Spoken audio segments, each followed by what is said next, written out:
Right, well, you probably all know, but I'll just remind you that Make Votes Matter is a cross-party, non-party group campaigning for voting reform, specifically proportional representation.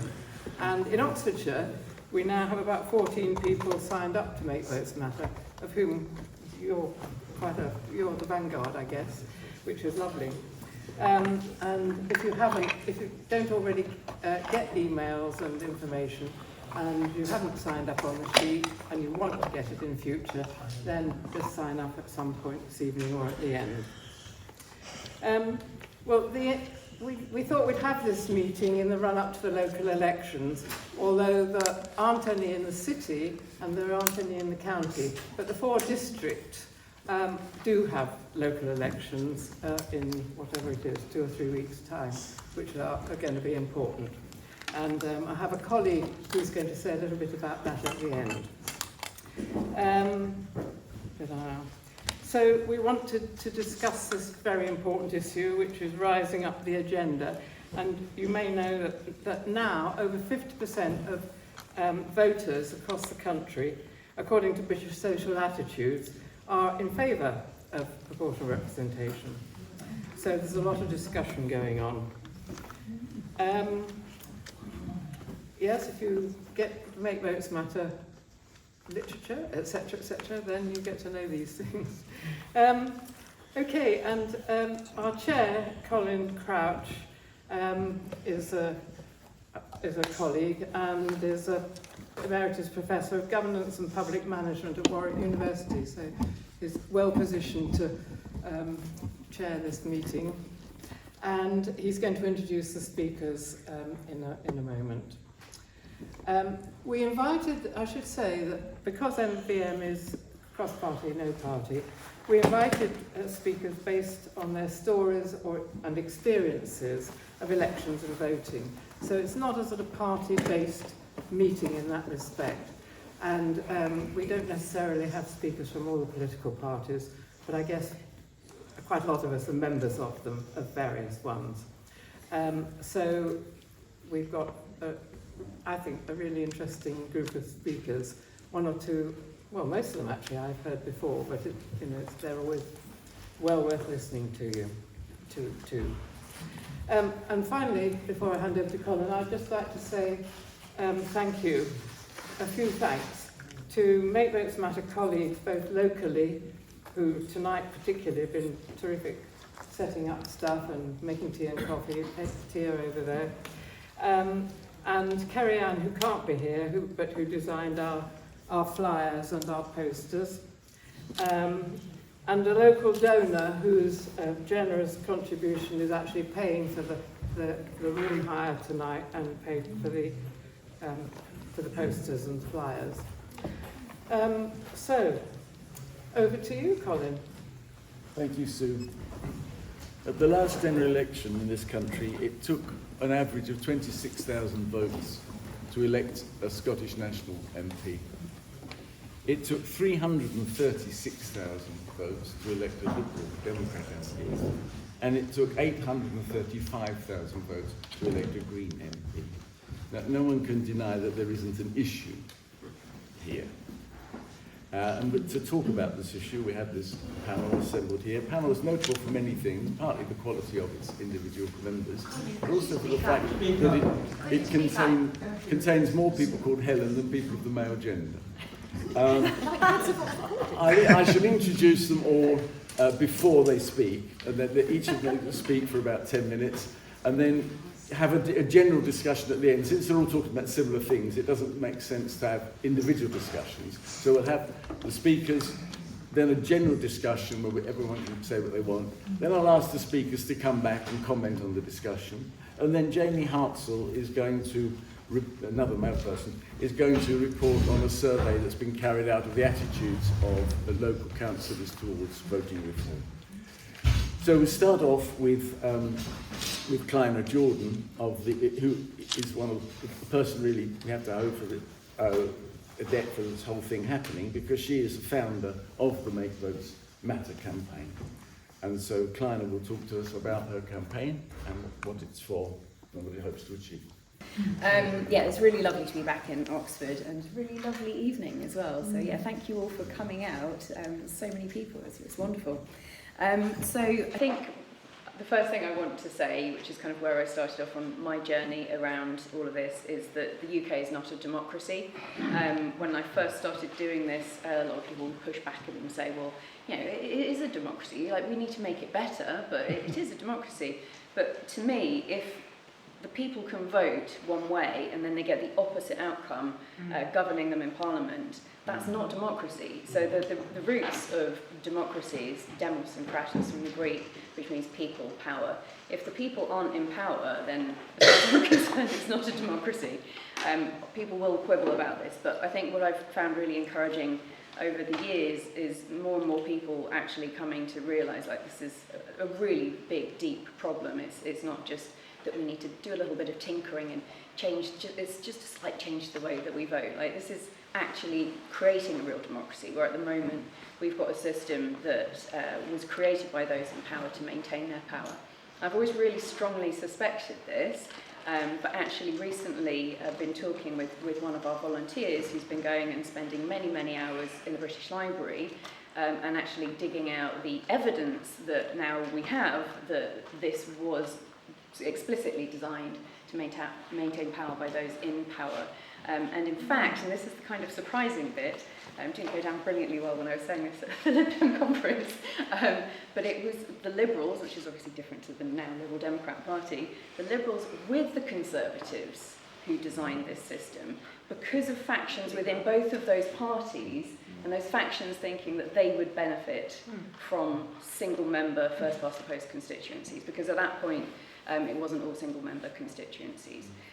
So we're going to be putting a blog about this on our website soon, but it's just the evidence that this was designed to not have real democracy. It wasn't just an accident, or people thinking, oh, well, we'll do it by constituencies and single-member. It's not a chance. So, yeah, I think now it's quite common across the democracy sector, people talking about true democracy or real democracy. And so I would encourage you to kind of be bold to the extent you feel comfortable when you talk with other people, not just to say, oh, well, it's not fair because there's different numbers of votes for different parties. Or, I mean, that's really crucial, like those stats are really important. But like, just to be really clear, this isn't a democracy. And most real democracies do use forms of proportional representation. And so in Europe, it's only us and Belarus, which is a dictatorship, that use first past the post. The only other country that doesn't use PR is France, which has a two-round system, which is basically like a suboptimal version of AV, which we rejected in 2011. And if anyone ever says AV is PR, no, it's not. It's not proportional. It can be less proportional than the current voting system. So one thing I think it's important to say, I've mentioned the Electoral Reform Society and so on, we work very closely with all of the other democracy organisations, have regular meetings on various different kind of collaborations with them, with Our Not Democracy, with Compass, with Better Britain, with name a democracy organisation where we're doing something actively with them. I think one of the nicest examples of that is my big plug for the evening, which is on the 24th of May. We're having a lobby in Parliament where we're trying to get people, as many people as possible from all over the country to come to Parliament to talk to their MPs. And that's even if your MP is a die-hard Conservative who doesn't like PR, or die-hard Labour MP who doesn't like PR, or if it's somebody who already really likes PR, but just showing them that they've got the support to really push for it in Parliament. And people say, well, there's no point because my MP's never going to change their mind. But we hear the flip side of that, which is nobody's asking me for it, so I don't believe this is a real issue. So we have to keep going, even if we feel like it's a brick wall. Just keep pestering. Sorry, Layla. I'm on side. No, the pestering bit. Not really ideal. I don't mind. No, I'll talk about it. Yeah, so that is a massive project that Make Votes Matter is leading on, because we kind of really do the grassroots. That's kind of a core part of what we do, but we're also working with all of those other organisations and parties to promote that. So if you can, do come along. It's going to be a fun day. There's going to be lots of great speakers, and we'll be really doing a big call for PR in Parliament and in Parliament Square doing a big photo stunt as well. It's probably worth mentioning, whilst I'm standing up, about a couple key things about Make Votes Matter. So we are fully cross-party. You might have seen an article recently by Emma Best, who's a Conservative Assembly member who is part of our alliance, and she's also working with Conservative Action for Electoral Reform. So there are Conservative calls for PR as well, and we do need those people working with us. It can't become partisan or just progressive. And so we have a Good Systems Agreement which was launched in 2019 after a couple of years of working with all the organisations and parties that do want PR to come to an agreement about what does a good voting system look like and how best do we get there. And so there are 10 principles in the Good Systems Agreement, and key of those is proportionality. And that's because proportionality has been shown by all sorts of political scientists, and if you look at all of the indices of how well countries are doing in all sorts of ways, there's a really strong correlation between proportionality, the level of the proportionality, and the outcomes that we're looking for. So I come to this because I got frustrated being an environmental activist and then working in sustainable enterprise, seeing that we were never going to be able to take fast enough action on the climate crisis and the ecological crisis without having real democracy. Other people come to this for other reasons. But I think that's crucial. So there's a lot of evidence that, for example, countries with PR ratified the Kyoto Protocol faster, they have stronger environmental legislation. So that's kind of a big part of why I'm doing this. Obviously, that's not everyone's motivation.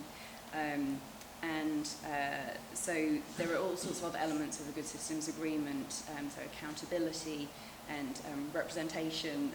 So do take a look at that on our website if you're not familiar with it. The important thing about that is that it was a way of saying we don't all have to kind of bicker over what our favourite voting system is, because I think that had taken up a lot of space and energy in the electoral reform movement for many, many, many decades. And so that kind of, by being a national accord, put that debate to bed a little bit. And that's not to say that we shouldn't talk about voting systems, because of course that's important too, but we don't all need to go right into the weeds on it. Really what we need to know about PR is that it makes seats match votes. So there are all sorts of different permutations and variations of PR systems, but you don't need to know all of that. Don't feel like you can't talk to somebody if you don't know all of the mathematics, for example. So I just encourage people to know it's really like 20% of seats, 20% of votes. It's simple, and it really means that everyone's voice counts equally. Everyone gets a say in decision making that affects their lives, and that's really important to me. Like, I know, and so we were talking about personal stories.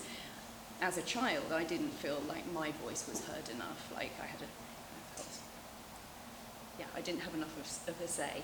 And I think a lot of people who are drawn to democracy campaigning have similar experiences. And so they say our deepest wounds are our greatest gifts. And so actually I'm really driven to make this change a reality because of that. And I imagine a lot of you also really want your voices heard as well. So the next step with the Good Systems Agreement is that we're in the final stages of producing a report on it.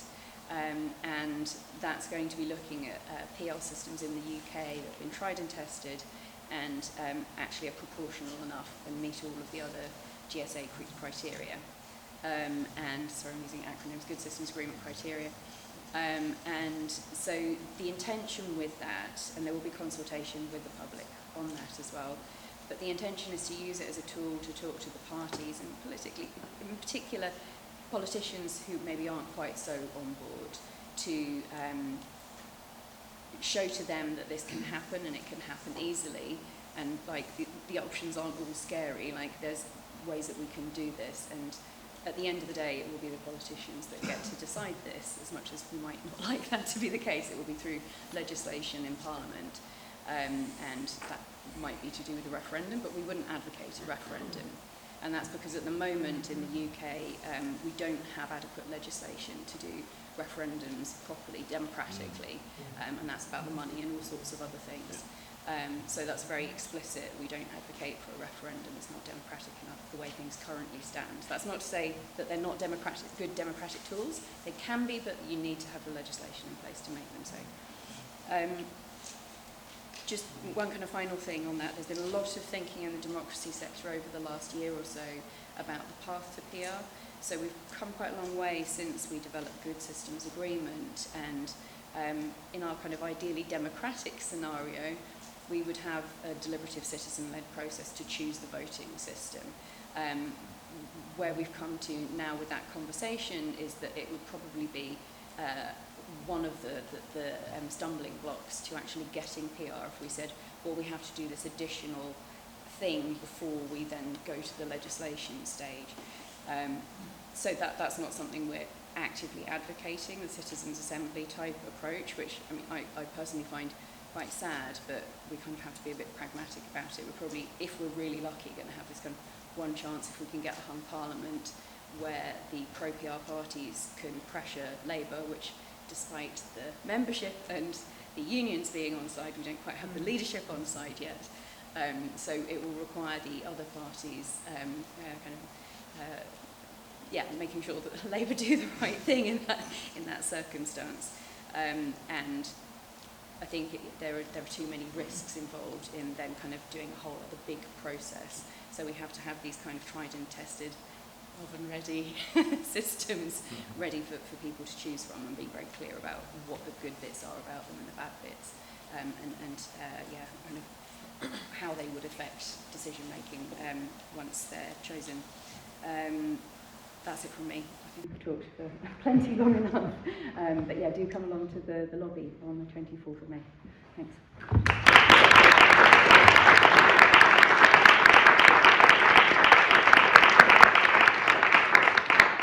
Thank you very much indeed, Climate, for setting us off and telling us about the work you're doing. Layla Moran, as you all know, is the Liberal Democrat Member of Parliament for Oxford West and Abingdon, a constituency that starts just a couple of streets away from here, because the wonderful thing about our voting system is it enables communities to be represented. And that's why you have a line down Beaumont Street. And so that if you live north of Beaumont Street, you have more in common with people in all the little villages around and Abingdon. Whereas if you live this side, although not for long, because then boundary changes, I boundary, take it in. yes. So, yeah, not for long. But at the moment. At the moment. And it won't be any more rational after they have changed. No. So, Layla, off you go. Thank you, thank you. It's lovely to be here. It genuinely is. First of all, thank you to Sue, who is so patient with me in my office for finding a time that worked, and I very much appreciate that. And Klein, thank you for your words. And I think there was a lot of food for thought there. Absolutely. I've been door knocking, and I got caught in traffic, which is why I'm looking a bit scruffy, but it's because I've been door knocking and been soaked over the last few days as we've had the rain pour down. But door knocking is where I get my energy to then take back to Westminster and try and change things. And one of the narratives that is very definitely coming up on the door is people feeling that they don't have a voice, that they are not being represented, that the government is not doing what they want. Even, and I'm sure it will delight some people in the room to know, the Tory vote is collapsing. But why is it collapsing? And it's lifelong Conservative voters who are no longer voting Tory. This has been a theme, by the way, of the last few elections in Oxfordshire, but it seems to have really ramped up this year. And the reasons they give, it's not any one thing anymore. It's just a general feeling that the Tory party is no longer what they thought it used to be. And what they are expressing, and I think I've had a couple of conversations that have described it in this way, that society has become more divisive. That us versus them. You are either right or you are wrong. And we in this room, I think, are right to interrogate why has that happened. And I genuinely think that our voting system is a big part of why that happens. Because what you end up with are particularly, and I was particularly fascinated, but I'm not surprised, by the way, that it was the Liberals and the Tories. It's always the vested interests that want to hold on to power. Always. It's what humans do everywhere. And it's shameful, but it happens. And so we do have this opportunity, but I would argue that it's not just an opportunity, it's a necessity now that we start to address this divisiveness in our society. And we do that in part by recognizing that politics itself is broken And that when you have a party, like the Tory party, that is able to get an 80-seat majority off the back of ignoring, and not just ignoring, stoking emotions in more than half of the population, we have a serious problem in this country. Serious, serious problem in this country that is undermining the very fabric of our democracy and society at large. Now, do people on the door say that? No, not in those terms. But do they express a malaise, a feeling that something's not quite right, that what they believe to be true just isn't being reflected, that actually they have, to coin a phrase, more in common with their neighbours who, or even, as one lady told me, her brother, who is a far left, and she voted for Boris Johnson, and they have totally different, diametrically opposite political views, to which I say, kudos to your parents, because clearly there's free thinking going on in that household. But he shouts at her and calls her names, and they no longer have a relationship. Now, that is not the basis on which we can build a society. And so that is my motivation for wanting to change the voting system. The fact is, if it worked, if it delivered what we thought the vast majority of people could deliver, that would be fine. And perhaps in the days where politics was generally won from the centre, then that would still be true. But that is no longer true. And so we have to fight. And so this is why these sorts of meetings make a lot of sense. I also owe my seat, and I'm very, very clear about that, to people who tactically voted and indeed stood down for me in Oxford, West and Abingdon. We know that's what happened. It was by design. There were conversations that happened. It was a negotiation. I was grilled by the Green Party. You know, this is incredibly important to me, that I actively recognise. And whilst I'm delighted that in the first time of Oxford, West and Abingdon's history, it elected its MP with more than 50% of the vote, I know it wasn't more than 50% of the vote, even just for me, let alone the Lib Dems. It was because there was a mass of people who recognised that under this incredibly imperfect, divisive system, we got to play the game. And that's what we're here to do this evening. We are playing an imperfect game, but we are clever people, so we can play the game. So let's do that. Let's play the game. We've got local elections coming up in front of us. Now, I just ask you all to reflect on the last 5 years in Oxfordshire as a whole. Because when I was elected in 2017, with all of that help, and you know, thank you to those in the room who campaigned either with the yellow rosette or a green rosette with a Layla to win sticker or whatever it was, or I even know there were Labour members in the dead of night worried about getting thrown out delivering leaflets. I know you were there, and there were Tory people who did it as well. And again, very quietly, I am under no illusions about how that happened. And it was an aberration. There weren't other seats where that happened. It's because we worked out what we needed to do. But if you then think, at that point, how many of the councils in Oxfordshire were led by who? Well, we have 6 councils in Oxfordshire. We've got the one county, we've got the Labour city, and then we've got the 4 surrounding districts. At the time, all the districts were Conservative-led. All. What happened after that? We took control, Lib Dems outright on the Vale. We are in coalition on South with the Greens. We then, the following years, took the county in a rainbow coalition. We then took West, again in a rainbow coalition. And guess how many seats we need to win off Cherwell to take control? Look at that trend. It's not just demographic. It is also because of efforts in this room and others who have realised that we've got to get serious about this. If we are going to affect change, if we are going to represent more than 50%, who actually vote for change, then we are going to have to get serious. And so at points we've been very overt about it. We've actively stood aside. We have agents who are agenting for Joy and Green and Lib Dem candidates, for example, on South. Elsewhere, we know how the electoral maths lies, and Labour may do slightly more in one place and we do slightly more in the other, and people aren't standing down, but people are pretty pragmatic about what they're doing where in the county, and it is delivering. And so what we are asking for from the country is that let's just have that everywhere. And you shouldn't have to do this head stuff all the time. You shouldn't have to be playing 3D chess to work out how to affect change and how to actually represent your communities. You should have a voting system that just does it for you. And that's what proportional representation means. When I get asked occasionally on the door, well, what does it actually mean? What I say is, well, it means it delivers the government you actually voted for. It means that those views that you wanted to be represented are there. And then they go, well, what about, you know, UKIP or Reform? What if they get in? Well, my view is better out than in. And interestingly, there has been some research, I think quite recently, and perhaps others want to speak to it, where those views being aired actually solicit a conversation and arguably a backlash. And if you look at some parts of the world that do have PR and those parties are in power, they are exposed much earlier than in this country, where essentially there's been a takeover of the Tory party or a takeover of the Labour Party. They masquerade as wolves in sheep's clothing, and then they end up getting in power and doing real damage to democracy and society. Better out than in, and then they can be challenged. And they won't get a majority because the majority of people don't hold those views. That's how PR works. So I think there are very, very strong arguments for why we should have proportional representation. And where I'm going to end is the prospect of the next election and where you guys come in.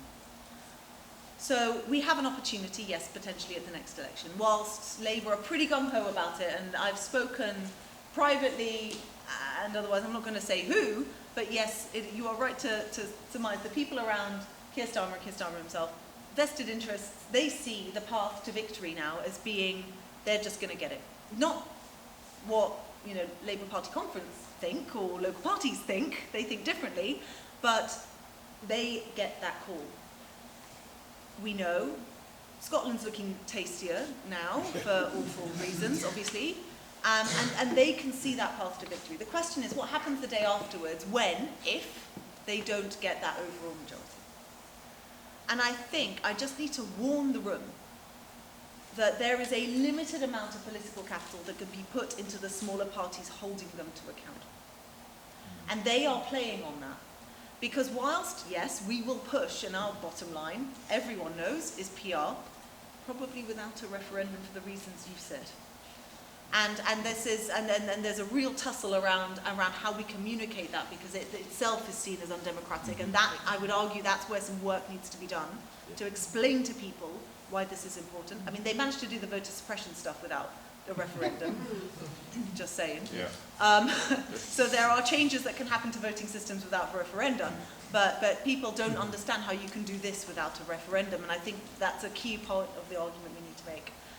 But the Labour are banking on calling other parties bluff. Are you really going to vote down the government when the country has just asked for change? Are you really going to be putting Rishi Sunak back in number 10? Are you really going to be asking these, you know, because if you vote down the government, then you're going back to the country and you're going to get the similar or different result, whatever, they're going to call our bluff. The only thing that is going to then cement it is public pressure. If Labour can see that delivering PR will be popular and it's coming up on doors and it's coming in through their membership and people are being overt about it and not shy to talk about it, that could be their excuse for, oh, the Lib Dems made us, or whoever made them. So don't assume that it's nailed on because there is a hung parliament. I actually, from where I'm sitting, I think it's a bit more fluid than that. And this is where you guys come in, because pushing it back on us, I think it's going to be very, very difficult. We need public pressure to make sure that this happens. And that's my call to action for you, other than obviously backing the candidate most likely to beat the Tories at the local elections, wherever you made it. Thank you.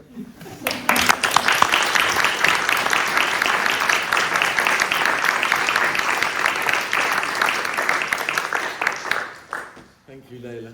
Helen Sainsbury is a local doctor, a GP, was brought into political action because of the crisis in the NHS, not this year, but about 8 years ago, and that has then led her into interesting paths of how you represent a cause in our present parliamentary system. So, Helen. Thank you. Salisbury, like the city. Hello, everybody. Nice to see you all. And yes, I'm here because of my really very minor part in local democracy in previous elections. And because I really hope a fair electoral system might lead to some more sensible health policy and to health in every policy, because that's the thing that I'm obsessed about. So in the 2015 general election, I was a candidate for a very small party called the National Health Action Party, which was totally dedicated to trying to save the NHS. We haven't succeeded. Hasn't quite gone yet, but I was a candidate in what was seen as a very safe Tory seat, because I didn't have any illusions about winning, but it was about making a noise. The seat here was won at that stage by Nicola Blackwood, who had a 9,580 vote majority over Not Labour. in 2015. In 2015. No, it was No, it's not. 167. Yeah. Sorry. Yeah. That's I remember it quite specifically. 167 votes. Late, the next one. 2017, she had 2017 said 9,000. 9,000, yeah. Yeah. Sorry. Yes, look, I'm reading Sorry. my things wrong. But the first conclusion after that vote was that the 54% of the electorate voted something other than Tory. But we got a Tory MP. The second effort was a spur to do something different the next time. So in the first election I stood in, the only one in this constituency, there were 7 candidates. It was great fun. We had such fun at the hustings. But in 2017, there were only 4. And there were quite a lot of meetings about what can we do, and a rapid conclusion that we would set aside any attempt to build consensus, because we all came from quite different places. The only thing we were agreed on was that we would prefer not to have the current MP re-elected. So we decided we would put our efforts around the person who was best stated to succeed. So we devised some posters which said variously, "I'm Green, lending my vote to Labour." There was some that said, "I'm Labour, lending my vote to Labour," although those members had to kind of hide, get chucked out of their parties.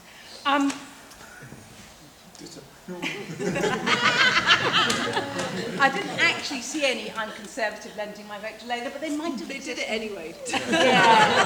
Yeah. Interestingly, Labour's vote did hold steady despite that. Yeah. Whatever reason, it worked, and Labour squeaked in with a very respectable majority of 816 votes. But I had lots of conversations on the doorstep as I was going around trying to campaign with people who really, really struggled with the concept of tactical voting. And, they didn't like some of the things that the Lib Dems stood for. And, lots of people have lots of different opinions, and some of them really struggled to do that tactical voting and wished they didn't have to. And wouldn't it be great if you could just cast your vote in a way that reflected your values without feeling that it's going to be wasted? And I think there are very, very many tens of thousands hundreds of thousands of Green voters who every time they go to the polls are thinking, does this make sense? Should I be voting? Do I, and it's really hard, really hard. There are lots of reasons for wanting better politics than we have now. And one criticism of PR that's often made is that it will result in unstable coalitions. A little bit difficult right now to see what could be more unstable than the massive Tory majority that there is. We really haven't had stable government recently. Since the coalition. Yeah. But It was stable. optimistically, you might think that in a parliament with a bigger plurality of voices, you could get more thoughtful policy. if you actually have very, very few parties there and everyone's sticking to the party line, then you don't hear other voices, you don't hear other views. It's very remarkable actually how much comes from, for example, the one Green Party MP who really punches above her weight, I think, in terms of bringing ideas in, putting things on the agenda.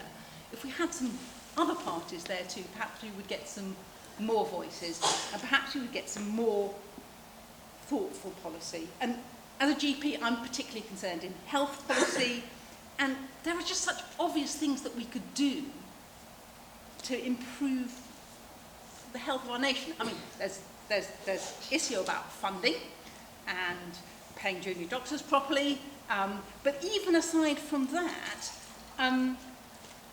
there's a whole load we could do without even spending that much money if we were committed to improving the health of our nation. I mean, there's some obvious easy wins. We could copy New Zealand, for example, which is incrementally raising the age at which you can buy cigarettes year by year so that cigarettes will be phased out. I mean, really easy public health win. Why aren't we doing it? You could copy Scotland, who've got minimum unit pricing on alcohol. So, and it's already shown, just since 2018, they've had a 13% reduction in direct alcohol harms from that policy. We could use tax and subsidies to just change the way that people eat, to tax sugar and fat and subsidise food. There's just so many ways we could make the health of the nation healthier and greater, better. I'm thinking gambling, I'm thinking active transport. I could go on for a long time about this because it's a bit of an obsession of mine. But it's not the obsession of either of the parties who have most of the airtime in Parliament. There's so much that could be done. We need more voices there. We need more sensible policy. And I think if we had PR, we could end up with better politics. At least that's my hope. Maybe it's a bit optimistic to think a new electoral system would do all of that. But that's where I'm thinking at the moment.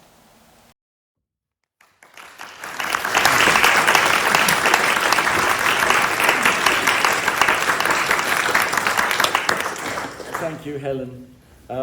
Because the voting system is a problem not only in national elections but also in local ones. If there's a party that suffers in Oxford City, it's actually the Conservative Party, who get quite a lot of votes but no councillors at all. But they don't seem to mind. The Green Party does manage to get councillors in Oxford City, one of them being Emily Kirk, and she's going to talk about her experiences. Thank you. So I'm going to reflect a few things that other speakers have already said, but starting off with the democratic process itself. So in Athens and Rome, participation in the democratic process was limited to the demos, which meant free male citizens. In other words, some people had a vote that counted and some did not. And I think we've seen this recently in the modern UK. Liz Truss was voted in by 81,000 people whose votes counted, individuals whose votes counted because of their party membership, and not one person, one vote. That is like the most kind of egregious abuse of democracy kind of imaginable. And I think the challenge with this, and again, some of the speakers have said this before, is that when not everyone has an equal vote, people don't feel represented. And the reason they don't feel represented is because they aren't.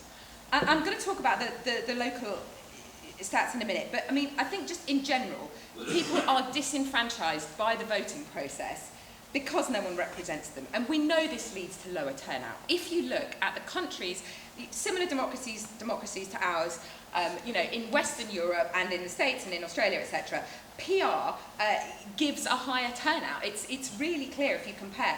And when you have changes to the system, as has happened in a couple of countries, I think France and New Zealand, you see a bounce where you have a voting share increase. Now, there are reasons why France is not necessarily relevant, but essentially when people feel more engaged in the democratic process, they vote more. And what that means I think, is that you get better people in politics. People are more engaged in politics. They're more likely to want to get into politics as a career option because it's fairer. Because if you represent people effectively, then you proceed more. And so you get better local politicians, you get better national politicians, you get better policy. I think also, you know, as people have said here, and you know, as Layla has said, you should be able to vote for who you want. Right? I fully support the actions my party took in the elections. You know, it was absolutely the correct thing to do with first past the post. We have to play the game, but it shouldn't be the game. We need to reinvent the game. We need to have a system where you can vote for who you want because they're who you want to vote for. And, you know, that's just kind of, that is what democracy should be. Everyone's vote should count. You know, I also believe that, and this is a bit more kind of woolly, you know, it's a better way to negotiate compromise. So I'm Swedish, my mother's Swedish. You know, in Sweden, people spend a long time politically negotiating a compromise. You have a lot of consensus that needs to be built. It's a very transparent process because you have a lot of different parties, people negotiate, people come to a compromise. And that might take longer to do, but what it means is that once the decision is made, people are behind it. People are much more behind it. There's been open, transparent discussions. And I've seen this myself working in business in Sweden. I've never been in Swedish politics. And you know, it's kind of consistent across the country. That doesn't mean that everything's perfect in Sweden. It isn't, you know, the recent rise of the far right, etc. But again, as has been mentioned, I think having the far right as a open political force is better. It's better, you know, openly out there, because then it can be part of the debate, rather than shifting the Overton window, which means the kind of things that people are willing to consider, just by dragging the whole of political debate to the right, because a few people have captured internally a party, the Conservative Party, that is being pulled by a non-democratic force, and therefore shifting the whole tone of debate. Now, many of those people are multi-billionaires who own huge newspaper empires. So, you know, that's a significant problem. Again, you know, I think there was an interesting comment from Jacinda Ardern, you know, a couple of years ago, where someone asked, how can, you know, New Zealand be such a fair democracy? And she said something along the lines of, well, it's quite simple. We never let Rupert Murdoch get a hold here. No. Which I think is fair, right? You know, Australia did.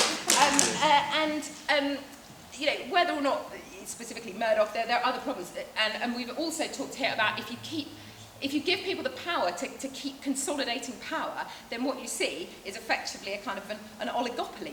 People keep power for themselves, and we've got to work against that system and return power back to people. Finally, then, local elections. So, and I think this. So I'm just going to talk about May 22 elections. This was when I was elected to the City Council. So. Labour has 67% of the seats, which it got with 44% of the votes. Lib is 19% of the seats, which it got with 17% of the votes. Green is 13% of the seats, with 18% of the votes. And Independents, 2% of the seats, with 12% of the votes. Finally, Conservatives, 0% of the seats, with 8% of the votes. Now, I, you know, as you can probably tell, generally don't align politically with the Conservative Party.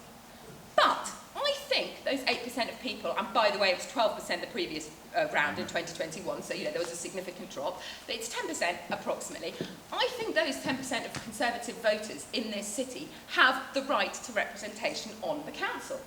I think, I dare say, we would make better decisions if we were properly represented across the full spectrum of the council. I believe that everyone has the right to be represented, and yes, nationally, that would benefit my party. Locally, I'm not sure it makes a huge amounts of difference, but it would really make a difference to the Independents and the Tories, whose voices have the right to be heard. So, you know, again, supporting the messages that have been we've heard from the panel already, this isn't a single party issue, it's cross-party. You know, it matters. We need people's votes to matter, because the theory of democracy, right, is that you have one person, one vote, not some people have a vote that matters lots more, and some people that have a vote that doesn't matter at all. So, you know, that's it. One person, one vote.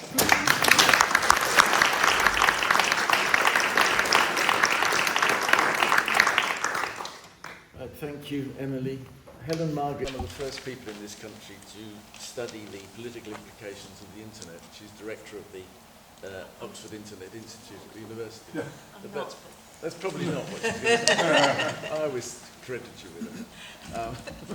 But she has also done work on voting systems, which is not her day job, but her hobby, and she's going to talk from that perspective. Thanks very much. Yeah, I'll just make 3 points. Yeah, I don't actually work on electoral systems at the moment, so what I'm going to talk about is a bit old, but I'll explain why I still think it's important. I work mostly on artificial intelligence these days. If anybody's interested in that, we can talk about it later maybe. So the first point I might want to make about feasibility, I suppose the 3 points are all about sort of some of the arguments that are made against a proportional system that I would like to counter. And the first of those is feasibility. People say, oh, we don't know how it would work with the Westminster system, you know, how would it work? As Colin said, a good few years ago, in fact this document, which is actually called Making Votes Count, was published in the late 1990s. But in that research, we ran elections again to see how they would work under different electoral systems. What we did is we had a very large opinion poll where directly after the election we went to people and gave them a number of ballot papers representing different systems, and we asked them to vote again. And using the results of that poll and the actual election results and various calculations and spreadsheets and so on and formulae, we worked out the results under each alternative electoral system. And I mention that because however out of date that research is now, it does provide, and I think perhaps the only sort of hard evidence, that these electoral systems can work quite well under British conditions. All the systems work well, people understood the ballot paper. I think there's something about the sort of anti-proportional kind of movement that thinks the British electorate are really stupid. Because contrary to all the other evidence from all the other countries, i.e. almost all of them, where people deal with all sorts of ballot papers and all sorts of combinations of ballot papers at elections, they think that British people, or even maybe English people in particular, wouldn't be able to manage it. And actually people can, and they make quite sophisticated choices. They didn't make mistakes on the ballot papers. And the system seemed to work really well. They produced reasonable and proportional results, apart from the alternative vote, which, as everyone knows, is not a proportional system. That research was used quite a bit, actually. It was used, we were the academic consultants to the Jenkins Commission and produced a perfectly viable electoral system, although you can make some questions. Anyone who knows about the Jenkins Commission will know that the ballot paper proposed out of that was a complete dog's breakfast, but that's another issue. I mean, it produced a perfectly viable electoral system, and there are all kinds of ways that you can fine-tune electoral systems to come up with sort of reliable, robust, proportional results. I think it's really sad that I'm talking to you about this now, about this research, and that nobody's not still doing that kind of research. It is expensive, but it's got cheaper, and that might be something that the various movements could think about. Because it does show people that this kind of thing can work. It's not really scary. It's not something really alien that was invented by the Italian far right. It can work in this country. The second point I want to make is about transparency, and a couple of people have made that. But that's often the thing that's said about first past the post, if you think about it. It's really simple. Everybody understands it. Everybody can see what happened. You only have to put a cross, as if sort of English people can't write or do numbers. And that's a really kind of misleading point, and I think it has sort of, it has distorted the debate at some point. A voting system is like an algorithm. Sorry to go back to artificial intelligence, but it translates voters' preferences into political outcomes. And as several people have said, First Past the Post does a really, really bad job of doing that. It asks people for their preferences, and then it does all sorts of things behind the scenes that distorts them by producing outcomes that they don't want.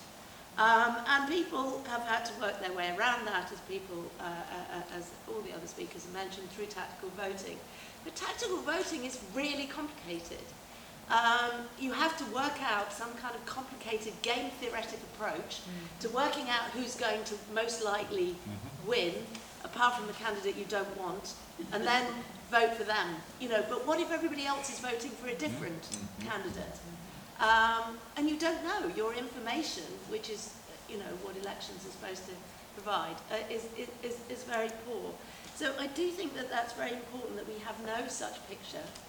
And we lose all sorts of information about people's political preferences, what they really care about.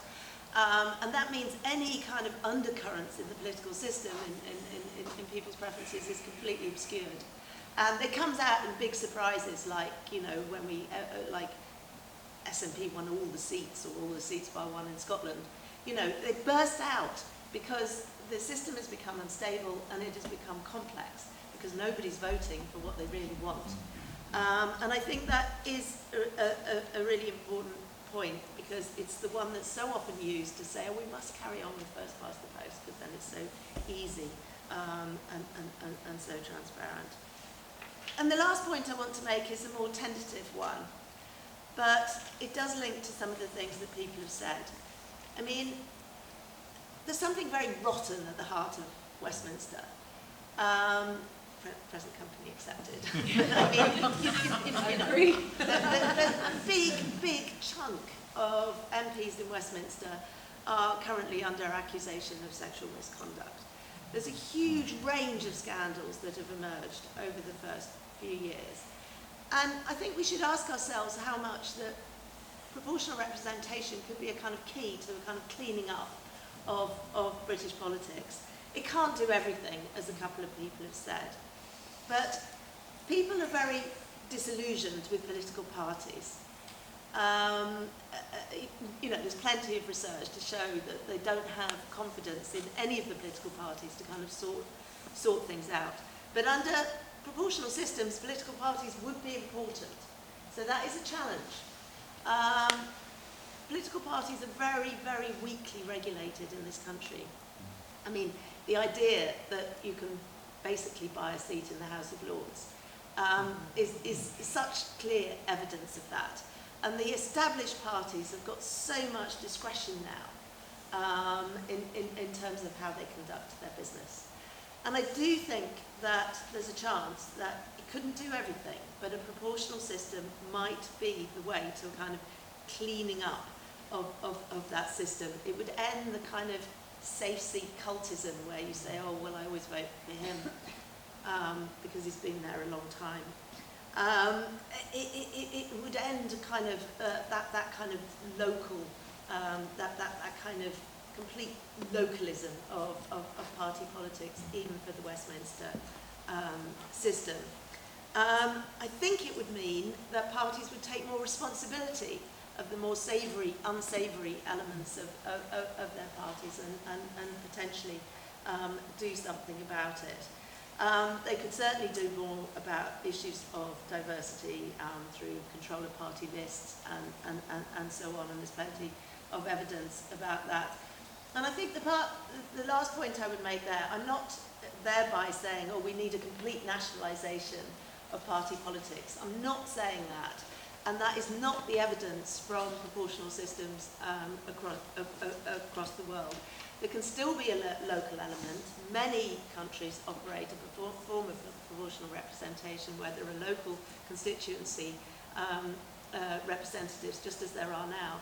But there is also, in many countries, like Germany, for example, a link between those that are accountable kind of to the list also have some lines of accountability to their local areas. So you can actually, in a way, get more localism and more sophisticated and nuanced localism by having proportional representation, and I think people would like that.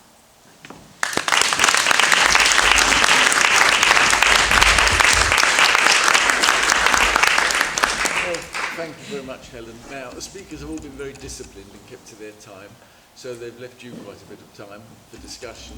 If you've got a particular question for a particular speaker, then by all means ask it and it'll get answered. But you might just want to contribute to the discussion, in which case we'll let it flow. and then at the end, I'll ask each of the speakers to make a short response to the discussion and finish the evening. And then, well, before we then go on to listen to Jamie Hartzell's research report on councillors' views. So, open up. Yes, immediately. My question is about the Labour Party. How on earth are they going to change Keir Starmer's mind when he's ignoring a vote at the last conference? He seems dead set against it, so... You can answer that. Yeah, I can answer that, or we could take more questions if you want. Yeah, we'll come back to it though, Yep. because it's an interesting question. There's someone over there, yeah. Mine is much the same. I mean, it's a sort of a catch-22. Keir Starmer, I think the reason is that he thinks proportional representation is not a vote catcher. And he wants to win, and he wants to win big. But if we don't, so ideally he would put PR on his manifesto. That's what the Labour Party wants, is to have it on the manifesto, and that's what the office of the Keir Starmer surrounders are objecting to. They have the power not to put it on the manifesto. If it goes to a referendum after they get elected, then the Conservatives will not be voting for Christmas, like turkeys. So they will bring everything to avoid a proportional representation being adopted. So it's a sort of catch-22. And the question is how to move the Labour Party, Keir Starmer. And I wonder what you think, how we do this, how we make a breakthrough. There's two questions now for you to Sure. answer the same question. I'll stand up again Yeah. so you can hear me. Was it on the Labour Party as well? Or did I do these ones? Okay. So basically, yeah, it's a tricky one, the Labour Party. It's not exactly a democratic party. It's slightly more democratic than the Conservative Party. But they aren't listening to what their members and the unions are voting for. They are absolutely focused on winning, and they're absolutely terrified of the right-wing press. So I think that's the main reason that they don't want to talk about PR, this idea that they'll get accused of trying to change the system because they can't win under the current one. But what I'd say to that is actually, if you're playing on a playing field like this, of course you want it to be flat. That's not a ridiculous request to make. Nonetheless, that is the game that they're playing, and I can see why they do it. I personally don't think. I think if they came out really strongly for democracy, they'd be winning voters by doing so, and we've seen in other countries that happening. So, for example, with Justin Trudeau and the Liberals in Canada, when they said, and they said literally hundreds and hundreds of times, it was counted by some very enthusiastic electoral reform people, they said, we're going to make every vote count. Then when they got into power, they didn't do it. But what we know is that that was a vote winner. And what we know is that it meant there was loads of tactical voting to get them into power. Very disappointing that they then didn't do it, but that's kind of one of the things that we can learn from when we're strategizing about how to get there in this country. In terms of how we do change their minds, anyone here who is a Labour member, I do encourage you to get involved with Labour for a New Democracy. This is a project that started off inside Make Votes Matter. Ultimately, it grew so big and successful that it didn't make sense to have a Labour campaign inside a cross-party campaign. So now we work with them as a separate organisation, and they're doing great work around the inside of Labour pressure and inside the unions pressure. So there's lots of things you can do to help with that. But what Labour will really listen to is voter pressure. So that's why we're doing this lobby. This is sort of the system. It's a key bit of the whole Labour equation. Like, they need to know that normal people, not just their members, their voters and other parties' voters really want this and are willing to go out of their way to get it. So that is the way to do it. There's obviously a lot of internal influencing with, for example, parliamentarians and other people who have influence in decision making.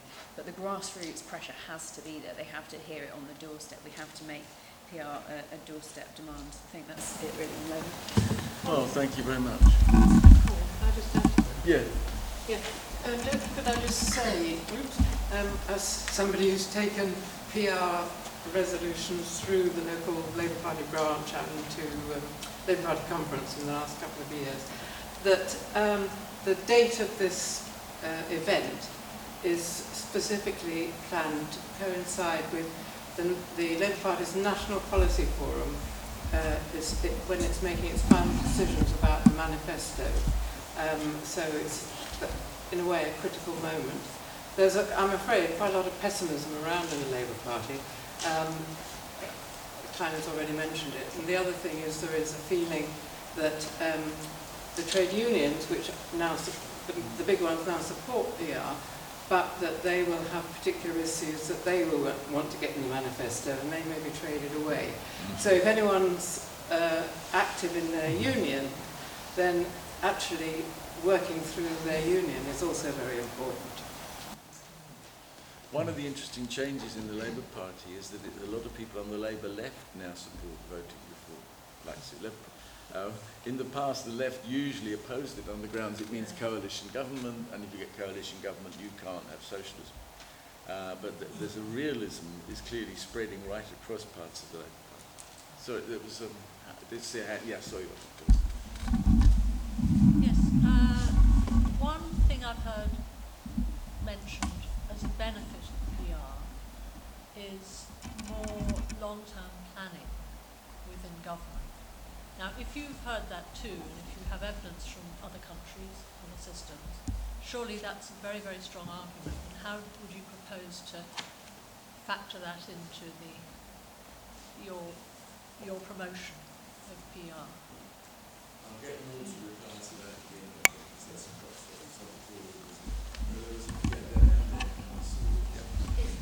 I just wanted to say that I sort of agree that proportional representation is not a good doorstep issue. I sort of feel that, you know, what we really do have to do is get this government out and get that essentially means a Labour plus maybe government in.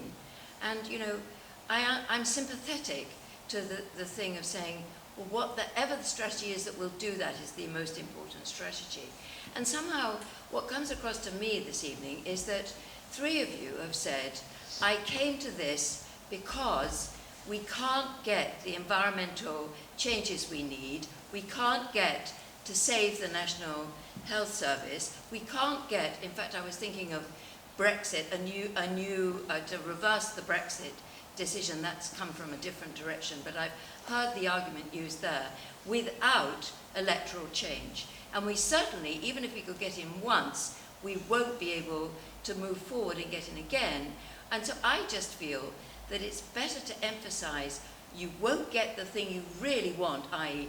healthcare, reform healthcare, saving, if we don't go for electoral change and electoral reform. So I would put it that way round, rather than put, you know, it's all very nice to say, well, we really want democracy, but I kind of feel that's not going to wing it on the door. Yeah, the point I was going to make was that with what looks like the partial collapse of the SNP vote in Scotland as a result of Nicola Sturgeon leaving, won't that push the Labour Party further away from potentially supporting PR? A difference in interest in PR based on people's age. So are younger voters more inclined to support PR? And then secondly, is anyone engaging with the voters of tomorrow, that are still at school but are going to be first-time voters on this issue? Thank you. Do any of you have a specific answer to that? That's a factual question. But, any of you have any evidence? Is it about ageism? Yeah, the age thing. It's so a majority of people of all age groups support proportional representation. Yeah. It does vary. I think I don't have the exact numbers in my head, but it's also a majority of voters for including the Conservatives that prefer proportional systems. Sometimes you get polls which have very biased wording, which mean that, like, I think there was a big fuss was made about one of the polls recently, which said that a majority of people support PR for the first time, which is just nonsense. It was just because their wording was always really skewed towards the first past the post question. I don't have the exact numbers, but like it's on our website somewhere. Right, yeah. I'm Charlie Maynard. I'm a Lib Dem district councillor in West Oxfordshire. And I'm also the parliamentary candidate for the Lib Dems in Witney, which I think I should say up front, because I'm going to say something very obvious, which is here in Oxfordshire, I think we can all see how things are going to play out. I think Labour will very likely win again. here in Oxford. I think Oxford East will go where it normally goes, and then we've got a ring of Tory constituencies around us. And we go from 4 to 5. And there's interesting things in Bicester and Woodstock, but the real outstanding one is Banbury. And Banbury is the only place in that ring where Labour is the clear number 2. Yeah? And rather than everybody kind of, the Lib Dems, poking them in the eye and giving them hammer and tongs on Banbury, getting out of the way to the extent we can and giving everybody that clear focus on giving Labour a shot at Banbury, and maybe Labour might reciprocate in other places, possibly even Whitney, who knows. But that, as a practical thing that we can do here in Oxfordshire, is something that we should be focusing on. And of course, Wantage and Bicester and Woodstock and Henley I would speak up for too as well. But Banbury is a prize that they can win and nobody else can win in the room, I believe. So that's something that perhaps we as a team could focus on. Okay, thank you. Yeah, Dan. I've got one point and two questions. First question is, how do you deal with the situation in a lot of countries in Europe where the much smaller parties are thought to hold an immense amount of power because they're keeping the coalition in power? How do you deal with that?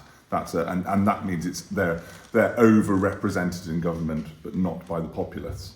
So that's the first point, which I think is a valid one. The second one is, I know this is about PR and everything, and as someone that is currently suspended from the Labour Party for advocating to vote for the Lib Dems tactically, what do we think about this tactical? I mean, this isn't. Charlie's just mentioned it, but this isn't about tactical voting. I mean, do we ignore tactical voting as a campaign of Make Votes Matter, or do we think that, in the immediate future, that is the only way that we need to deal with it? I think there's been quite a few questions now that the panel probably ought to reply to. So I think I'll give them all a go. And then come back to more from the rest of you. Going in reverse order from before, Helen, have you got any comments on any of that? Yeah, well, yes. I mean, it relates to that last question. I do feel that there might be some lessons here from '97, when the Labour Party won in part on a sort of devolution, political reform type agenda, which wasn't something that the actual leadership of the Labour Party at the time really totally signed up to, but they did do it, and they put it in the manifesto, and they kind of went for it. And I do worry about the kind of voting reform issue, that it hasn't got enough in it for people to fasten onto, whereas devolution somehow did. And that relates to the third point that I made about, how can we make it something about cleaning up politics and making it more of what people want. It also relates to the point that somebody made about, selling people the idea that they'll get more of what they want. They'll be able to sort of really support the issues that they want. Because we mustn't sort of underplay how disillusioned people are, particularly with large parties, actually. I mean, people might not be opposed so much to small parties being kingmakers because they're so disillusioned with the large parties. And the Labour Party as well as the Conservatives, actually. And I feel somewhere the Labour Party must realise that, because that's what all the figures are suggesting. So I do feel that it has to be sort of made into something, or even if it's just rebranded somehow, but it has to have some more things in that people really want. And people really want politics to not be so dirty and so opaque and so, non-transparent. And I think there are ways of selling kind of PR like that. But I don't have all the answers, of course. Emily, do you want to comment? Yeah, I mean, I'm not a PR expert, but I am a public relations expert. And I think the points that people have raised in this room have been very interesting about how to hook the message, because that's what it's all about, right? Is that the message of PR is not sufficient to drive change in itself. And so what is the key hook? What makes it interesting for people to really support it, and simple. Someone said earlier here, you know, oh, we all know that AV did X. And actually I didn't really, because it's quite complicated, and unless you really know loads about the system, you know, I should know about AV, but I don't really, and actually even my husband, who used to teach PPE, wasn't really able to explain it to me very simply. So I feel like there's a lot of, yeah, basically we need to simplify stuff. But I'm very new to the PR debate, so I don't have any answers, but that is my reflection. Barbara Helen.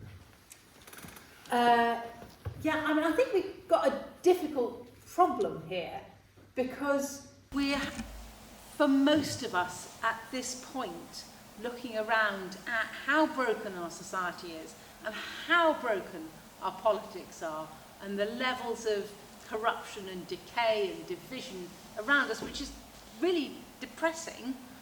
At the moment, quite a lot of us will be putting our energies into some sort of tactical voting, alliance, anything to get a change of government, because that's what we need.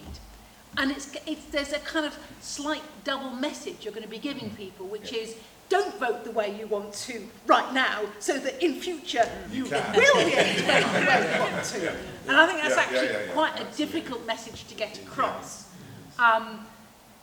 And actually, I think the success that we had originally with getting Labour elected was a really, really simple one, which is there's one thing that we don't want, and it's that MP back in representing us. I actually think that proportional representation is too long a phrase. I mean, you know, people won't grab onto it as a hashtag or as a thing that they want to campaign for. So I think it's a really, really difficult thing to go out and campaign for. You know, I'm absolutely convinced, but I can see it's going to be a really uphill struggle.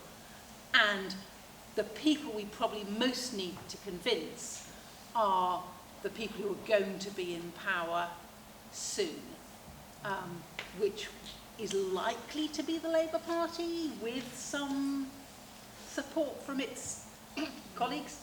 I wasn't going to say friends, but you know, well. So I don't have any solutions, but I absolutely see the problems. Labour. I see some people straining at the back. I will stand. I'm really pessimistic about the Labour Party. I think it's going to take them losing again for this to actually really cement. And I am hearing a number of different voices. Can I just say that doesn't mean not to not vote for them though? Just no, I'm not making that point at all, because I wish, and I think the best we can hope for, and I think my call to action for Labour Party members who have any influence over this is get it in the manifesto somewhere.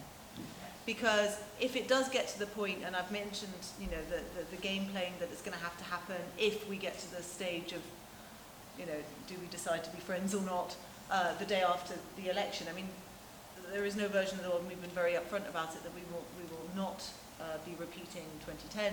The Tories are not the same Tories at all, and also look at the damage they're doing. That's just a non-starter. And we've been more open to it for other parties, and Labour Party's won.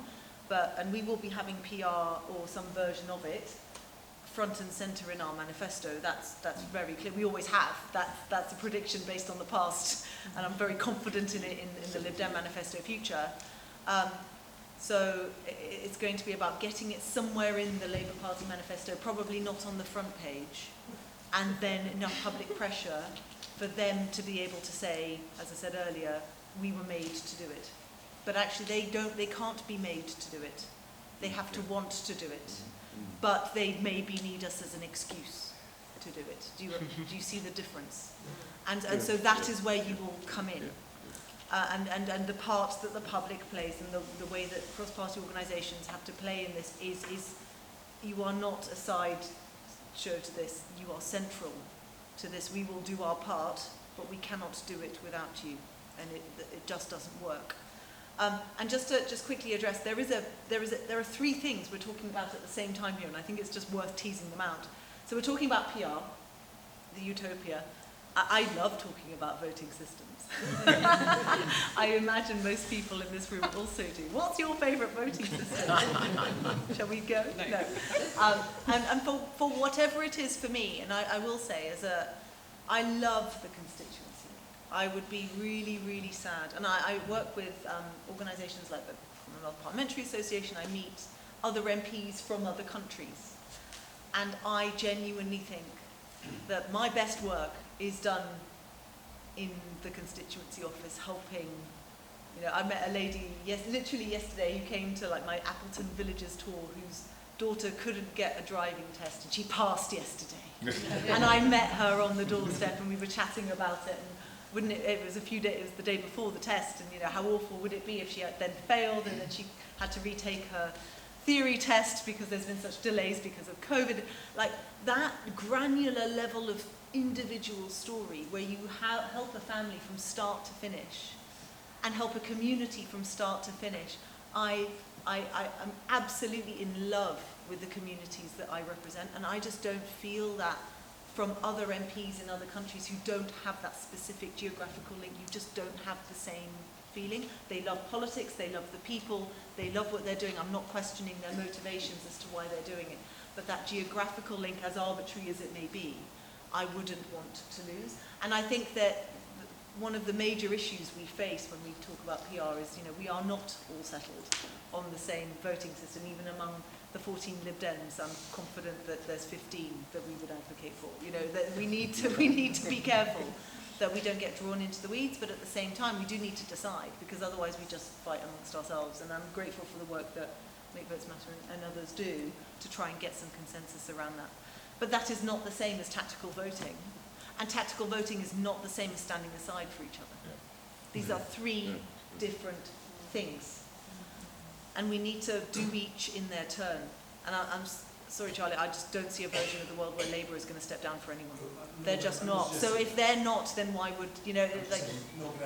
Yeah. But we've just got to appreciate the realpolitik of where we are now. I would also point out the 2019 general election, we had the Unite to Remain effort, where many people stood down for each other, thinking that the standing down itself would deliver a better result. And it didn't. And so what I would also say to those who are advocates of stepping down for each other, did you and others stepping down for me help? Undoubtedly. Undoubtedly it helped. But would it have been enough? No, it would never have been enough. Standing down for each other is never enough. You also need a huge campaign. You need people going out campaigning for each other. You need a community swell of effort, and that's what we achieved. There were 1,500 volunteers who helped on that 2017 general election campaign. A number of them were Lib Dems, but a number of them weren't, and some people are in this room. And I'm very, very grateful to them. But it was the campaigning itself that made the difference. It is not enough to simply stand aside, and there's been so much disappointment in people standing aside for each other, and then frankly, that party that was left to it let everyone else down. Yeah. Because they didn't get out there and do what they needed to do to turn the vote around. They thought that the standing aside was enough. So let us not see the standing aside as any kind of panacea.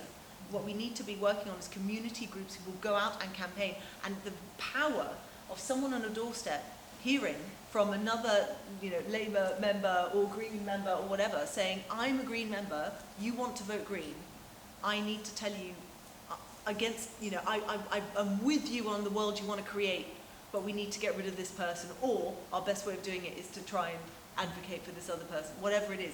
And that is so powerful, whether it's standing aside or tactical voting. And then to tactical voting, just a quick plug to another organisation I'm involved in, which is Compass. Some of you, I'm sure, are also aware. They've released a list of target seats for particularly Cherwell District Council, which is the one that we're trying to unseat the last Tory leader, Barry Wood, who I think has seen the writing on the wall, to be honest. But that's the level of granularity we need to get to. And in '97, we'll remember, I was quite young, but I'm told that in the Mirror there was a list of constituencies where people were being suggested to vote Liberal and vice versa. And that is that's what we need to do. We need to give people clear indications of if there isn't going to be the standing down. Standing down is just the simplest thing, but if that's not going to happen, how do we get that clear message across to people in constituencies across the country at the next general election? This is the person most likely to win. And at the moment, I'm not seeing any sort of national tactical voting effort that is working on that. There's a few, but I think that is where we need to be putting our efforts towards the next general election.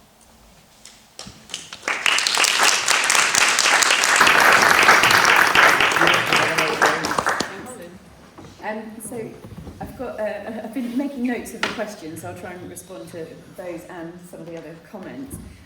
Nobody's advocating for a voting system in the UK that doesn't have some kind of local link, so that's part of the Good Systems Agreement. So worry not if you like the local link.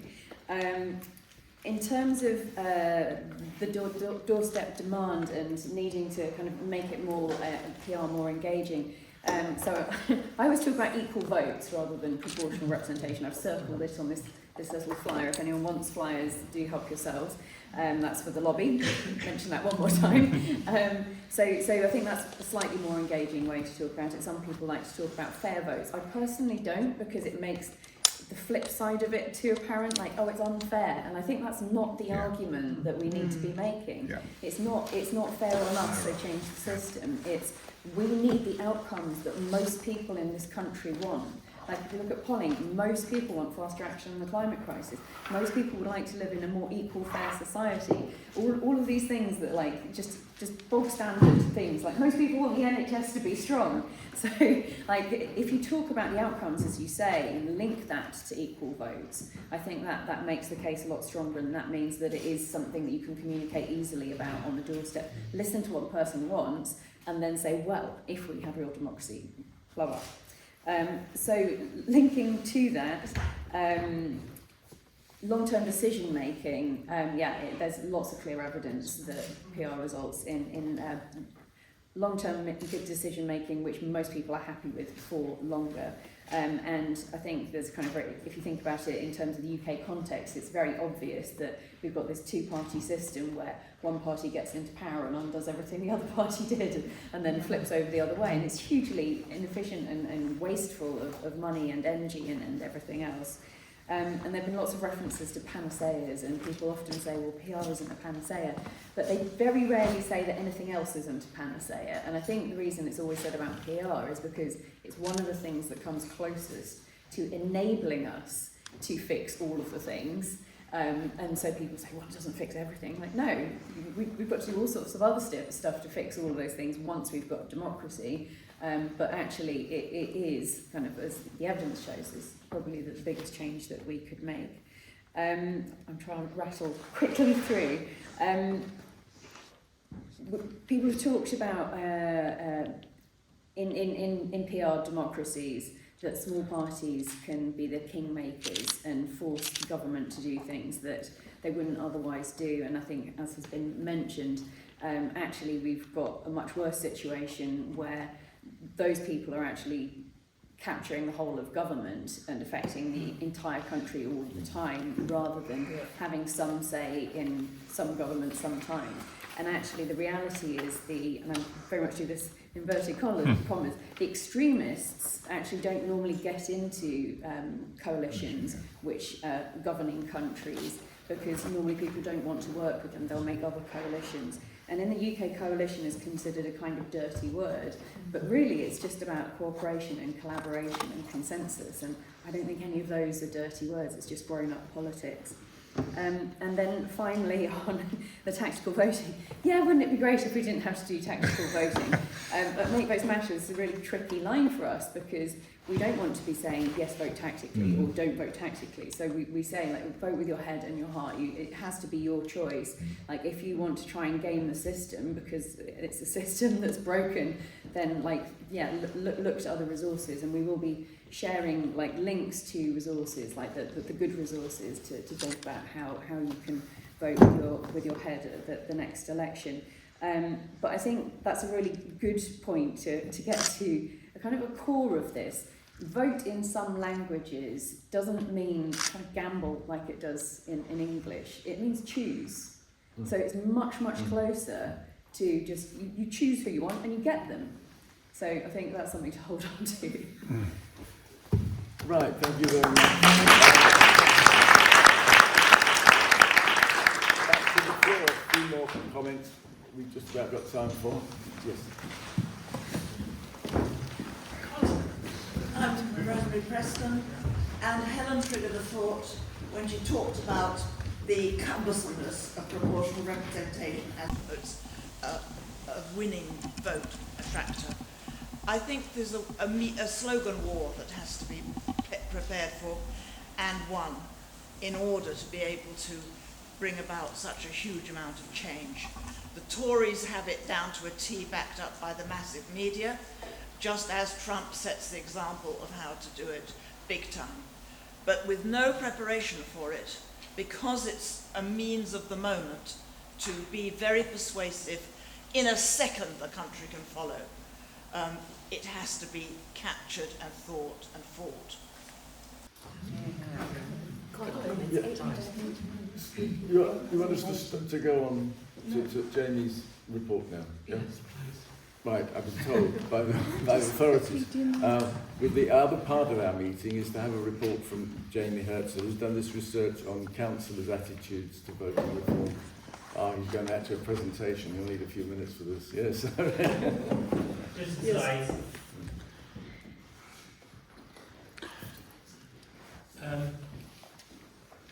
So I'm going to present you the results of some research that a group of 5 or 6 of us did from both the Make Votes Matter Local Oxfordshire group and the Compass Oxfordshire group. And we set out to find out the views of every councillor in the county on PR.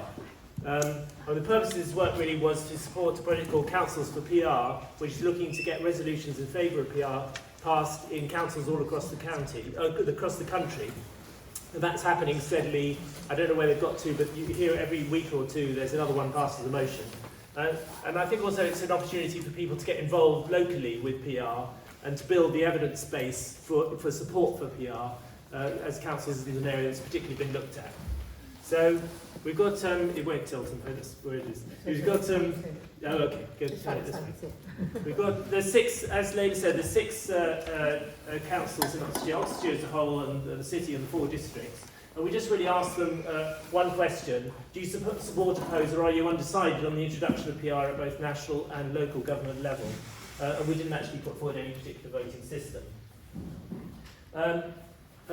So of the 6, we regarded these as low priority. Charwell, because as it is, maybe this will soon change, is Conservative controlled, and Conservatives are basically very much opposed to PR. It's going to be hard to get anything there. West Oxfordshire is a bit better, but still very marginal, very dependent on getting significant support from Labour in order to win that vote. And Vale of White Horse is a bit of a slam dunk, really, and actually already passed a motion in favour of PR in 2019, so we didn't feel there was much effort. The need to put effort there. And we've instead concentrated on 3 councils: South Oxfordshire, the county and the city. And you can see then, given that Greens and Lib Dems all support PR, it didn't take a lot really to get a majority in the south. Oxfordshire is very heavily dependent on Labour supporting it, given the Conservatives are opposed, and the city, obviously being majority Labour, also needs Labour's support. So Labour again holds the balance here in the councils in the same way they do nationally. Here's the numbers. So this is the response rate. The response rates that we got really reflected the policies of the individual parties, in fact. I'm coming to you, Damien, not to worry. So the Lib Dems, we got 100% response from the Lib Dems and the Greens. We got 2/3 of the Labour to respond, and 17 didn't respond. Half the Independents, and only 6% of the Conservatives. So we've got a 66% overall response rate, but actually 86% if you count out the Tories. And what I've done in this research is just assume the Tories are going to be opposed and put them into voting against, which means that only 21% of 21 councils, 14% of them actually haven't responded to the research. And if you look at the 3 councils summed up, you can see really it's really quite overriding support for PR, including in the Labour Party as well. Obviously, the Lib Dems and Greens give you 100% support, but significant support from the independents as well. So, overall 55% is a majority, but only 25% opposed out of the total, meaning and 5% undecided, with the rest are not responding. So, clearly a strong case. In South Oxfordshire, totally unanimous, a 61% majority. Nobody's undecided, only the Conservatives opposed, and just a couple of independents, a couple of Labour not responding, but clearly it's something that could be passed if a motion could be brought. The county, we didn't quite get to 50%. There were two, we'd only need two in the of the non-respondents to actually say they were in favour in order to get a majority, and one of the non-respondents is sitting here tonight. Sorry. And actually, never actually got around to responding, despite a number of requests, by every form of media available, including telephone and text and everything. So I think, but that is in itself quite indicative, I think, with the 6 Labour who haven't responded and 1 independent. It's fair to assume that they probably reflect this overall response that you're seeing here. And we need 1 really to vote in favour to demonstrate an outright majority. But again, you've got 48% in favour, only 33% opposed. And very few Labour actually opposed, so quite a large number undecided, so a strong case to be made. Certainly in the city, and I think this is perhaps the most surprising result really, because the city, everyone always says that Oxford City is totally opposed to PR. It would let the Conservatives in. It's not something that Labour would want to see happen, and Labour has complete control. But actually, you can see there's quite significant support from Labour, again, and from Lib Dems and Greens, of course. And actually, in the councils we've approached, there is actually an overriding majority of 60% of the councillors in the overall body who do support PR. So, and there's a few undecided, and again, a chunk who haven't responded. But it's safe to assume some of those would also be supported. So actually, the sort of strongest majority of all has proven to be in the City Council, which is perhaps surprising. So, in terms of conclusions and next steps, it was quite interesting. I showed you that was the only the vote in favour, the people who were keen to see national PR. We also asked about local PR, and actually there was less support for PR in local elections than there was in national elections. And you can see significantly more people are undecided when it comes to having it in local government than in national government. It would actually be very interesting to talk to these people and find out why that is. It might be because they would fear for their own seats. It's definitely one possibility. It's probably the most likely explanation. But it could, I suppose, be that when you sort of bring it home, they ask more questions about whether it's going to work and how it's going to work, and feel a little bit unsure about it. So it could be a sort of educational exercise as well as a self-preservation exercise. Just to come in there, I think it's the point that Layla made about the relationship with the community that you represent. That would absolutely make a difference to local, especially local Labour members. Definitely, I think they would think, if I lose that, it's about distinguishing what PR, which PR, how do we get that local representation? So, exactly. So in terms of sort of analysing the comments. Apart from, we did get 2 responses from the Conservatives, and one Conservative said, well, you don't get a prize for becoming 2nd or 3rd in life, so why should you get a prize for becoming 2nd or 3rd in an election? Which was a very sophisticated remark. You get a prize for becoming 2nd or 3rd in the Olympics. You do exactly get a prize. A broad analysis of the comments would indicate much what you would think in terms of the votes for, but against, it's very interesting, and as you say, it's the connection to the local representative being broken, and the reduction of accountability that might result from that is people's biggest fear. Now, without getting into details of the systems, I mean, there are systems in PR that do maintain that connection, such as in New Zealand or in other places. So, I mean, it's hard to address that without looking at individual systems. Again, the second most popular point was about giving too much power to extreme parties, which we've talked about often enough here. Specific concerns about reducing Labour's chances of coming to power, which, I'm not sure how strong that is really, but that's another point. And also just the general idea that hung councils lead to bad government. Exactly the opposite of here, which is I'm in one. It leads to you get the exact opposite here, reducing Labour's power, but these made votes unrepresented. And when some people feel that huge councils lead to bad government, on the pro side, people feel it gets partnership working and so leads to a more divisive society. So you get this sort of same view the other way around on the other side. So, I mean, just in terms of what we do with this, I mean, we're keen to make a bit more of this. I think it would be nice to track down a few more, but I think we've got quite councillors, but I think we've got quite a strong and convincing case as it is, which could certainly be used for media and campaigning purposes. There's clear support for PR in 3 of the districts. And there's an opportunity, I think, to engage with those undecided people, to find out why they're undecided. It opens up a very interesting discussion, and also might be a way to bring them around more in favour of PR, given we know they're undecided. This is something that you could all get involved with, by the way, and I'm quite keen you might be interested to actually work with us on doing this, because this is something you can do locally to help support PR. It was only 5 or 6 who did this, and we found it quite a massive task, because you did have to approach councillors 7, 8, 9, 10, 11, 12, 13 times in order to get a response. The difficulty now, I think, is that if we are to bring a motion in the city or the county, it's probably going to have to be brought by the Labour group in order to succeed. Because if it is brought by the Greens or the Lib Dems, Labour is going to move en masse to vote against it, regardless of what everybody thinks. And we have tried to do this. Duncan Enright was keen to bring it forward in the county. He's very supportive of PR in a cabinet position, but he had it pushed out by the Labour group. And what we're finding really is that where the large support is there, the more influential people in the Labour Party actually tend to oppose it. It's not actually clear that they personally oppose it, because some seem to actually support it, but they say they're opposed to it in line with sort of Labour Party position at national level. So therefore it's hard to get these motions moved through into actually being brought by the Labour Party, which we think we need to do for it to be successful in being passed. Has it ever happened in the UK where a Labour council has brought it? Yes. I believe so, yeah, that's a good question. I think if we... Because do that's you know the answer to that? Yeah, there are Labour councils that passed motions for PR for Westminster, but we've got a project with Get PR Done. This is, Get PR Done, Well, this is all part of that, really. We haven't talked very much. But yeah, there's a number that have, I think. So, I mean, we're thinking that maybe we should launch a public petition in support of bringing a motion specifically to show that there is popular support for the notion of bringing a motion, which might then help to bring it about.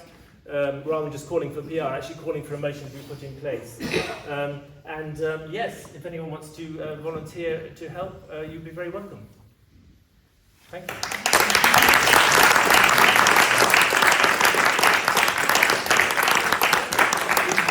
We're running out of time, so I think, following that very interesting report, I think we've just got time for a couple of questions, perhaps to Jamie. I think Claire has a piece Claire of... Jones wants to say something at the end about Compass, but I'll leave you to... Oh, unless you want to talk now. Well, if I can. Yes. I can be brief. Sure, yeah. I just want to say thank you to Sue for allowing me to speak. Can you hear me okay? I'm just saying thank you to Sue. My name is Claire Jones. I'm one of the coordinators for Oxfordshire Compass, and we've been working quite closely with MVM for the last year or so. We obviously overlap in our mission in that we both fully support PR, but we also respect each other's differences. MVM is a non-partisan group, whereas Compass is fully geared towards getting the Tories out, because we regard that as a necessary condition of actually getting PR. So that enables us to be active campaigners for removing the Tories. So Compass Oxfordshire has been working hard this year to remove the Tories from Cherwell, Oxfordshire's last remaining Tory-led council. We have 2 stalls running in Kidlington in the next few weeks. One in Kidlington and one in Bicester. We'll be talking about voter ID, but we'll also be talking about tactical voting and PR.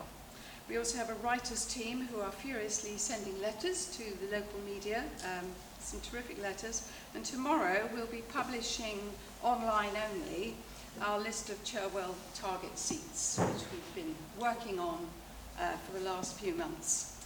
Now, Cherwell only needs to lose, I'm going to say a few because I've got 4 Tory seats, whereas you said 2, but it's somewhere around that. The more the better.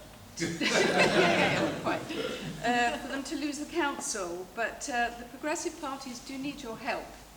So I'm here to ask if you would be able to help your own party campaign in some of their target wards, or another party if you're allowed to. Obviously it's not so straightforward for Labour, but something you might like to think about, or you might, you know, be happy to work in the dark. So, anyway, at the end of this meeting, I'll be standing at the door with pen and paper to ask if you'd be interested in helping and whether you could put down your contact details so I can put you in contact with the right person. And I'm delighted that my very short speech has linked up so beautifully with so much of what's been said by the panel here. Anyway, I'll get out of the way now. Thank you.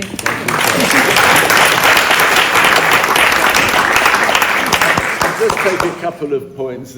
Someone's had their hand up for a long while, and there's another hand there. Hello, thank you. I'm Councillor Lois Husband. I'm the Green Party councillor, and I was elected last summer for Open Commons, partly because the Lib Dems candidate stood down, so I wasn't standing against the Lib Dem candidate. But also, I just wanted to counter the argument that PR was not a popular argument on the doorstep, because my experience last year campaigning was the opposite. It actually went down really well when I said we have 3 Green councillors in the city at the moment, and if we had a fair system, we'd have 9, because that's the proportion of the people across the city who voted Green, but we only have 3.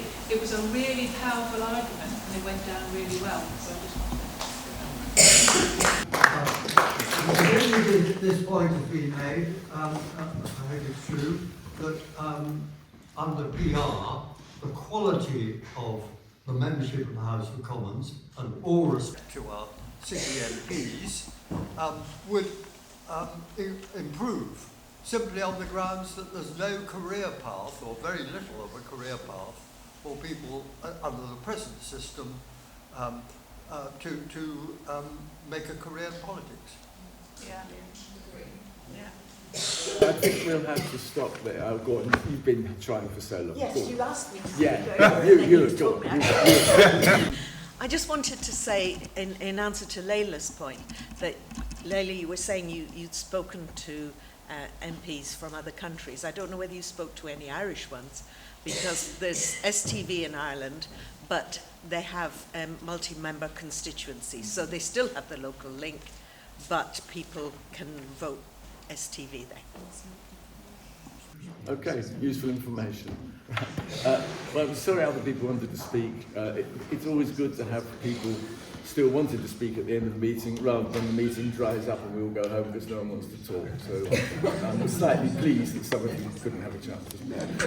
Thank you all for all your participation, and thanks to all the speakers for their very, very interesting addresses and their encouragement to us to go out and do things.